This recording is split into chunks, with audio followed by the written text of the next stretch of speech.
Ces rassemblements de bateaux en plein cœur du parc national des îles de Boucherville sont monnaie courante depuis quelques années lors des journées ensoleillées. Juste l'été dernier, après une vingtaine de séances d'observation par drone, la ville de Boucherville a remarqué que des dizaines d'entre eux se regroupaient sur une partie du chenal au milieu d'usagers plus vulnérables en kayak ou en planche à pagaie. On a dénombré 137 bateaux fêtes. L'objet principal du bateau, c'est de faire la fête, donc c'est alcool, musique. Les motomarines viennent amener les usagers sur les bateaux. Eux font une espèce de navette ou de taxi. Plusieurs enjeux de sécurité ont été constatés. Parfois, les motomarines avaient tendance à zigzaguer, certains pas zigzaguer entre les usagers. À la CEPAC, 90% des plaintes estivales concernent le bruit et les problèmes de sécurité causés par ces rassemblements de bateaux. Ils sont dans quelle tranche d'âge ceux qui font des plaintes de bruit? Hein? Je serais bien curieux. Je sais pas, mais elle brûle pour point là, de ceux qui ont l'air de faire la fête. Je vois exactement quel âge qu'ils ont. Imagine-toi, il y a un sidou qui zigzaguait. C'est-tu grave, ça? Au Québec de 2025, il semblerait. La ville, là, parce que il dit à Monique, qu'est-ce qu'il fait là, lui, c'est notre rivière? Je suis assis sur le perron, en lit tyrannal à Québec, puis ça fait zigzag, radouette, puis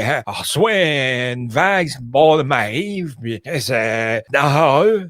Maintenant, ils savent pas vivre, ce monde-là, ils sont en tranquillité sur le bord de Hanou, puis toi, comme une vague qui arrive, parce qu'un gars fait un zigzag. La grosse musique du diable, là.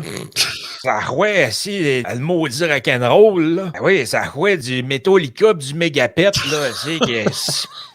Tabarnak, j'ai été obligé de faire une plainte. La ville a donc décidé d'agir pour mettre un frein à ces rassemblements. Elle vient d'adopter un règlement qui va limiter et diriger la circulation des embarcations à moteur à l'intérieur d'un corridor de bouée. Les bateaux ne seront autorisés à s'amarrer qu'à 2 seuls endroits, sans quoi ils sont passibles d'une amende de 100 $. Plusieurs applaudissent ce nouveau règlement qui devrait améliorer la situation et protéger les rives.